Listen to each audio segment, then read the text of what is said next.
한국은 값싼 추격자일 뿐이야. 독일 프랑크푸르트 투자은행 수석 애널리스트 츠카모토 나오키가 내뱉은 이 오만한 편견이 결국 수조 원대 투자 기회를 놓쳐버리고 자신의 커리어에 치명타를 입혔습니다.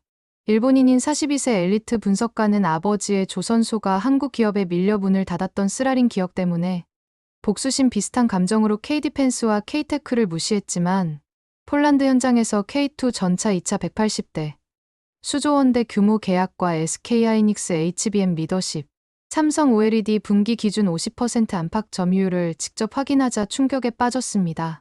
포트폴리오는 급락했고 동료들 앞에서 공개 사과까지 해야 했죠. 그리고 바르샤바 역앞 국밥집에서 흘린 뼈아픈 고백. 도대체 한 사람의 편견과 오만이 어떻게 이런 참혹한 결과를 불러왔을까요? 그리고 빨리 약속을 지키는 기술이라는 한국의 진짜 힘을 깨달은 그가 찾은 교훈은 무엇일까요? 지금부터 중국 레이저 사건을 계기로 시작된 K-파워 앞에 무릎 꿇은 일본 엘리트의 충격적인 각성 스토리가 시작됩니다. 오늘의 감동적인 실화가 궁금하시다면 끝까지 시청해주시고 좋아요와 구독 부탁드립니다. 저는 츠카모토 나오키입니다. 올해 42이죠. 프랑크푸르트에서 유럽계 투자은행의 국방산업 수석 애널리스트로 일하고 있어요. 아침 6시 30분, 평소처럼 휴대폰 알람이 울렸습니다. 커피 한 잔을 우리고 있는데 갑자기 속보 알림이 연달아 떴어요. 독일 정찰기, 홍해서 중국 군함 레이저 조사받아. 순간 가슴이 철렁했죠. 이런 뉴스는 늘 긴장감을 만들거든요. 화면을 자세히 들여다봤습니다. 독일 외무부가 중국군이 아스피데스 작전에 참여 중인 독일군 항공기를 겨냥해 레이저를 조사했다고 발표했다는 내용이었어요. 여기서 제 직업병이 발동했습니다. 즉시 지정학적 분석 모드로 들어갔죠. 또 중국과 유럽의 충돌이군. 저는 이렇게 생각했어요. 홍해라는 지역의 전략적 중요성, 중국의 해상 실크로드 전략, 그리고 유럽의 대응책까지. 머릿속으로 복잡한 구도가 그려졌습니다. 하지만 이 순간 한국이라는 나라는 제 분석에 전혀 등장하지 않았어요. 사실 저에겐 한국에 대한 특별한 감정이 있었습니다. 좋지 않은 기억이죠. 아버지가 도쿄의 하나청 조선소에서 일하셨는데 한국 조선소들이 급성장하면서 일본 조선업계가 줄줄이 문을 닫기 시작했어요. 아버지의 회사도 그때 폐업했죠. 그날 이후 저에게 한국은 늘 값싼 추격자라는 이미지로 각인되었습니다. 휴대폰을 내려놓으며 생각했어요. 곧 정답이 나올 거야. 중국과 서구의 패권 경쟁, 그 속에서 유럽이 어떤 선택을 할지 말이지. 그런데 그때 제가 놓친 게 있었습니다. 이 거대한 판 속에서 진짜 중요한 역할을 하고 있는 나라가 따로 있다는 걸 말이에요. 샤워를 마치고 회사로 향하는 지하철에서도 계속 뉴스를 봤어요. 분석가로서의 습관이죠. 하지만 아직은 몰랐습니다. 이 사건이 저에게 완전히 새로운 시각을 열어줄 거라는 걸 말이에요. 일주일 후 저는 바르샤바행 항공기에 몸을 맡겼습니다. 폴란드 국방 조달 실사 업무 때문이었어요. 투자은행에서는 이런 현장 조사가 중요하거든요. 특히 방산 섹터는 직접 봐야 제대로 분석할 수 있어요. 공항에서 렌터카를 몰고 첫 번째 목적지로 향했습니다. 폴란드군 기지였어요. 거기서 제가 본 건 예상과 완전히 달랐습니다. K2 흑표 전차, K9 자주포, FA-50 전투기, 천무 다연장 로켓. 온통 한국산 장비들이었어요. 처음엔 웃음이 나왔습니다. 아, 이거구나? 미군 장비 들어올 때까지 버티려고 급한 대로 사다 쓰는 거지. 제가 그동안 한국 무기에 대해 갖고 있던 선입견 그대로였어요. 임시변통용 개필러라고 생각했죠. 그런데 거기서 김다니엘이라는 사람을 만났습니다. 33세 한국계 분석가였어요. 현지에서 몇 년 일하고 있다고 하더군요. 김다니엘이 제게 말했어요. 나오키 씨, 이걸 땜빵이라고 보시면 큰 오산입니다. 이건 속도와 현지화, 그리고 가성비라는 세 요소가 결합된 전략이에요. 무슨 소리인가요? 저는 반문했습니다. 김다니엘이 두꺼운 자료 더미를 건네며 설명했어요. K2 전차만 해도 폴란드가 1차로 180대를 도입했고 2차로 또 180대를 추가 구매할 계획이라는 거예요. 더 놀라운 건 현지 생산 계획이었습니다. 보세요. 단순히 완제품만 파는 게 아니라 기술 이전과 현지화를 함께 제공하는 거예요. 폴란드가 자체 생산 능력까지 갖게 해주는 거죠. 자료를 넘겨보니 정말 그랬어요. 한국 기업들이 폴란드와 맺은 계약은 단순 판매가 아니었습니다. 기술 파트너십이었어요. 폴란드가 원하는 건 당장의 무기가 아니라 장기적인 방산 자립 능력이었고, 한국이 바로 그걸 제공하고 있었던 거죠. 그런데 왜 미국이나 독일 장비가 아니라 한국 장비를 택했을까요? 제가 물었어요. 속도입니다. 김다니엘의 답은 명확했어요. 미국 에이브람스 전차는 주문해도 5년은 기다려야 해요. 독일 레오파르트 2도 마찬가지고요. 하지만 한국은 다르죠. 빠른 납기에다 현지화까지 해주니까요. 그 순간 제 머릿속에서 뭔가 딸깍하는 소리가 났습니다. 혹시 제가 한국을 너무 단순하게 봤던 건 아닐까 하는 생각이 들었어요. 하지만 아직은 확신이 서지 않았습니다. 더 자세히 봐야겠다고 생각했죠. 실사 첫째 날, 저는 폴란드 국방부 관련 자료들을 면밀히 검토했습니다. 분석가의 기본은 숫자죠. 감정이나 추측이 아니라 명확한 데이터로 말해야 해요. 노트북 화면에 엑셀 시트가 펼쳐졌습니다. 천무 72문에 16.4억 달러. 2024년 4월에 체결된 계약이었어요. 단가를 계산해보니 생각보다 높았습니다. 이 정도면 결코 싼 가격이 아닌데, 더 놀라운 건 기존 패키지들의 물량이었어요. K2 전차 1차 180대, K9 자주포 212문, FA-50 전투기 48대, 그리고 각각의 납기 일정까지 세세하게 적혀 있었습니다. 가장 인상 깊었던 건 HSW와 하나의 협력 문서였어요. HSW는 폴란드의 대표적인 방산업체죠. 거기에 현지화와 기술 이전에 대한 구체적인 항목들이 명시되어 있었습니다. 단순히 협력하겠다는 추상적인 표현이 아니라 어떤 기술을 언제까지 이전할 건지, 현지 생산 비율을 얼마까지 높일 건지 구체적으로 나와 있었어요. 저는 모니터를 뚫어져라 쳐다봤습니다. 숫자는 거짓말을 하지 않거든요. 제가 지금까지 한국 무기 산업에 대해 갖고 있던 인식과 현실 사이에 큰 괴리가 있다는 걸 깨달았어요. 이상하다. 이건 단순한 팔고 끝 모델이 아니야. 더 깊이 파보니 폴로나이제이션이라는 개념이 나왔어요. 폴란드식 현지화를 뜻하는 말이었습니다. 한국 기업들이 폴란드에 단순히 무기만 파는 게 아니라 폴란드 자체의 방산 생태계를 키워주는 방식으로 접근하고 있었던 거예요. 이때 제 표정이 처음으로 흔들렸습니다. 지금까지 제가 가져왔던 확신에 균열이 생기기 시작했어요. 한국이 정말 값싼 추격자일 뿐일까? 숫자가 보여주는 현실은 그게 아니었습니다. 휴대폰으로 동료에게 메시지를 보냈어요. 폴란드 데이터 흥미롭다. 한국 방산 관련 추가 분석 필요할 듯. 보내고 나서야 깨달았습니다. 제가 한국에 대해 진지하게 다시 생각해보기 시작했다는 걸 말이에요. 이튿날 아침, 저는 민스크 마조비에츠키 공군기지로 향했습니다. FA-50 전투기의 실제 운용 현장을 보기 위해서였어요. 공항 같은 곳을 상상했는데 생각보다 활기찬 분위기였습니다. 경납고에서 나온 FA-50GF-12대. 조립과 전개 과정을 지켜보는데 정말 체계적이더군요. 한국에서 온 기술진들이 폴란드 정비사들과 함께 작업하고 있었어요. 단순히 완제품을 가져다 놓고 끝이 아니라 현지 인력 교육까지 병행하고 있었습니다. 가장 인상 깊었던 건 폴란드 조종사와의 인터뷰였어요. FA-50에 대해 어떻게 생각하세요? 제가 물었습니다. 빨라서 샀습니다. 조종사의 답이 의외로 솔직했어요. F-16을 주문했다면 최소 4에 5년은 기다려야 했을 거예요. 하지만 FA-50는 1년 만에 받을 수 있었죠. 지금 같은 상황에서 속도가 곧 전력이니까요. 그 말을 듣는 순간 번개처럼 깨달았습니다. 빨라서 산다는 게 단순한 말이 아니라 전략적 가치라는 걸 말이에요. 유럽의 안보 환경이 급변하는 상황에서 몇 년씩 기다릴 수는 없잖아요. 당장 필요한 전력을 즉시 확보할 수 있다는 건 엄청난 장점이었습니다. 그날 저녁, 호텔에서 뉴스를 보니 또 다른 소식이 있었어요. K9 기반 크라브 자주포 부품 계약과 차세대 K9PL 현지 생산 관련 기사가 연달아 나온 거죠. 하나가 아니라 여러 프로젝트가 동시에 진행되고 있었습니다. 이건 단순한 무기 수출이 아니야. 생태계를 만들고 있는 거구나. 숫자로만 보던 것들이 현실로 다가왔어요. 신속 인도를 통해 전력 공백을 메우면서 동시에 현지 산업도 성장시키는 투트랙 전략. 제가 그동안 놓치고 있던 한국식 수출 모델의 핵심이었습니다. 침대에 누워서도 계속 생각했어요. 혹시 제가 한국을 너무 과소평가했던 건 아닐까? 아버지 세대의 경험이 제 시각을 가린 건 아닐까? 이런 생각이 머릿속을 맴돌았습니다. 프랑크푸르트로 돌아온 후 며칠간은 평소 업무에 집중했습니다. 하지만 마음 한구석이 계속 신경 쓰였어요. 폴란드에서 본 것들이 자꾸 떠올랐거든요. 그러던 중 반도체 섹터 업데이트를 작성하다가 충격적인 자료를 마주했습니다. HBM 메모리 시장에서 SK하이닉스의 위상을 보여주는 리포트였어요. AI 메모리 시장의 게임 체인저, 하이닉스 공급 비중 압도적. 저는 깜짝 놀랐습니다. HBM이 뭔지는 알고 있었어요.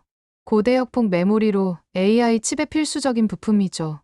그런데 이 분야에서 한국 기업이 이렇게 강력한 위치에 있는 줄은 몰랐습니다. 더 찾아보니 더욱 놀라운 데이터가 나왔어요. 스마트폰 OLED 디스플레이 분기 점유율에서 삼성 디스플레이가 50%를 넘어서고 있었습니다.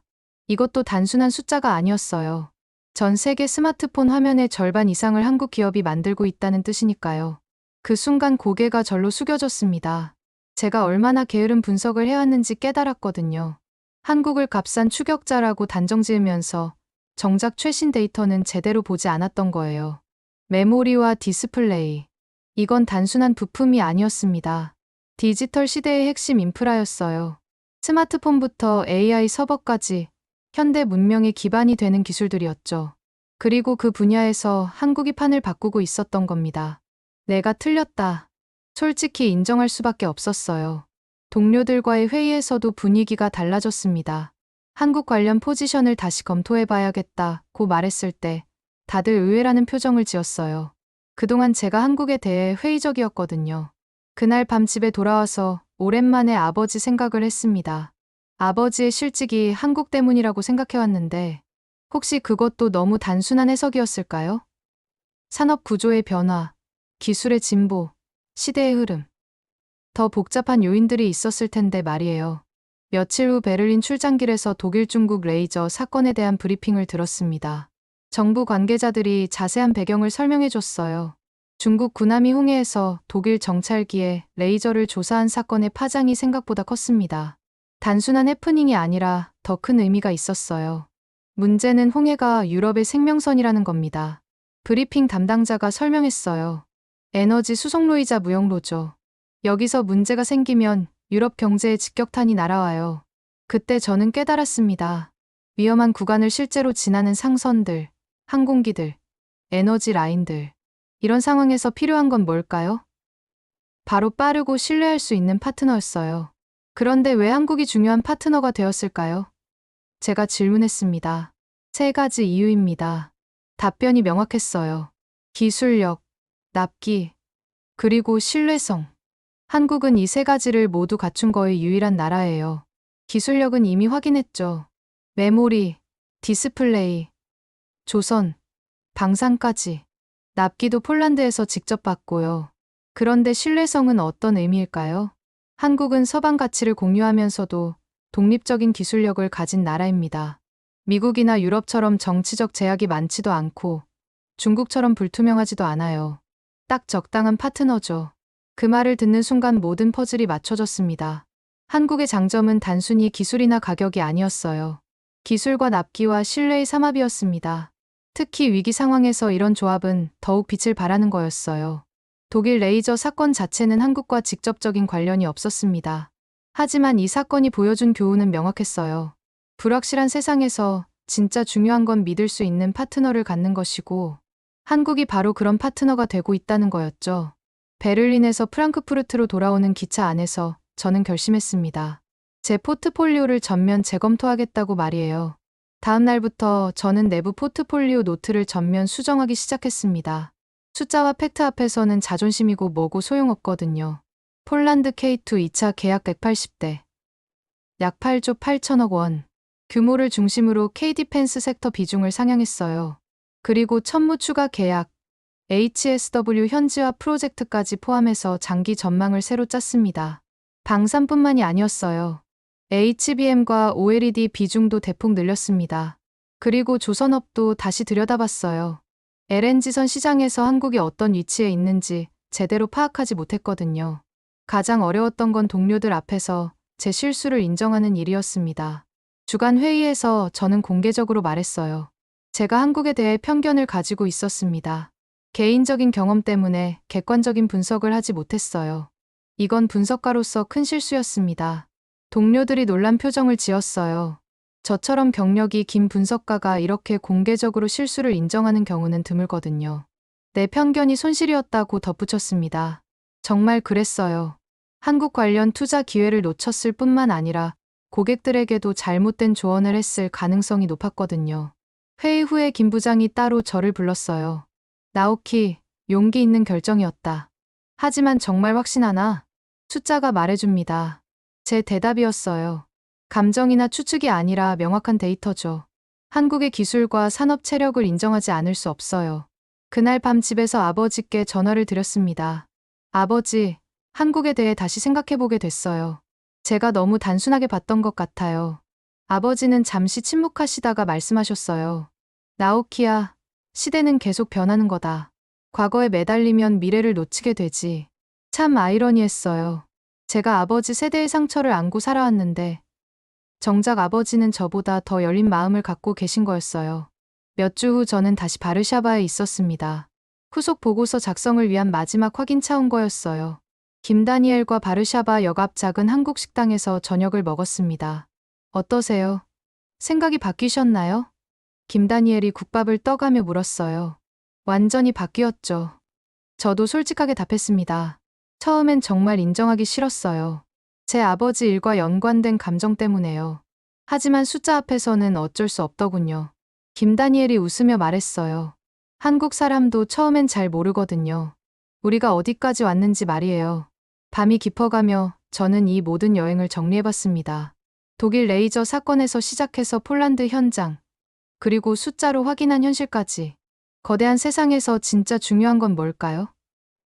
저는 이제 답을 알 것 같았어요. 빠르게 약속을 지키는 기술. 바로 그거였습니다. 한국은 그걸 해냈어요. 호텔로 돌아가는 길에 휴대폰으로 마지막 확인을 했습니다. FA-52 폴란드 하늘을 나는 영상. K2 전차가 훈련하는 모습. 천무가 발사되는 장면. 라다크에서 작전하는 K9 자주포. 최신 HBM 패키징 라인. OLED 생산 현장. 그리고 LNG선이 진수되는 도. 이 모든 것들이 한 화면에 교차 편집되어 지나갔어요. 작지만 단단한 기술. 결국 판을 바꿉니다. 이게 제가 내린 결론이었습니다. 한국은 세계에서 가장 큰 나라도 아니고 가장 오래된 강대국도 아니에요. 하지만 지금 이 순간 가장 필요한 걸 가장 빠르게 제공할 수 있는 나라였습니다. 김다니엘과 헤어지며 마지막 인사를 나눴어요. 나오키 씨 덕분에 저도 많이 배웠어요. 데이터로 편견을 깨는 모습. 정말 인상적이었거든요. 저야말로 고맙죠. 덕분에 눈을 뜰 수 있었어요. 프랑크푸르트로 돌아가는 비행기 안에서 저는 최종 보고서를 정리했습니다. 제목은 간단했어요. 한국 새로운 산업 파트너십의 기준. 창밖으로 유럽의 야경이 펼쳐졌습니다. 저 아래 어딘가에서 한국이 만든 기술들이 유럽의 일상을 지키고 있겠죠. 스마트폰 화면부터 AI 서버까지, 방산 장비부터 LNG선까지. 한 달 전만 해도 상상할 수 없었던 일이에요. 제가 한국을 이렇게 바라보게 될 줄은요. 거대한 세상에서 진짜 중요한 건 빨리 약속을 지키는 기술이었다. 한국은 그걸 했다. 이게 제 여행의 마지막 결론이었습니다. 편견은 깨졌고 새로운 시각이 열렸어요. 그리고 무엇보다 분석가로서 제가 놓치고 있던 큰 그림을 볼 수 있게 되었습니다. 작지만 단단한 기술, 결국 판을 바꾸었습니다. 한국이 그랬고 앞으로도 그럴 것 같아요. 지금까지 일본 투자은행 엘리트의 충격적인 고백을 들어보셨습니다. K기업이라고 무시했다가 수조원대 기회를 놓친 이야기 어떠셨나요? 게다가 독일 레이저 사건 뒤에 숨어있던 한국의 진짜 위상까지. 정말 국제사회는 한치 앞을 알 수 없는 정글 같습니다. 우리나라 기업들의 진짜 실력과 세계적 위상을 다시 한번 확인할 수 있었던 시간이었죠. K2 전차 하나만으로도 폴란드 전체 방산 생태계를 바꿀 정도니까요. HBM에서 SK하이닉스, OLED에서 삼성까지 말이에요. 편견과 오만함이 얼마나 무서운 결과를 가져오는지, 그리고 데이터 앞에서의 겸손함이 얼마나 소중한지 깨닫게 해주는 이야기였습니다. 작지만 단단한 기술, 결국 판을 바꾼다는 그의 마지막 고백처럼 우리 한국의 저력을 다시 한번 느낄 수 있었네요. 구독과 좋아요도 부탁드립니다. 다음에도 더 놀라운 감동 이야기로 찾아뵙겠습니다. 지금까지 감동인생이었습니다. 감사합니다.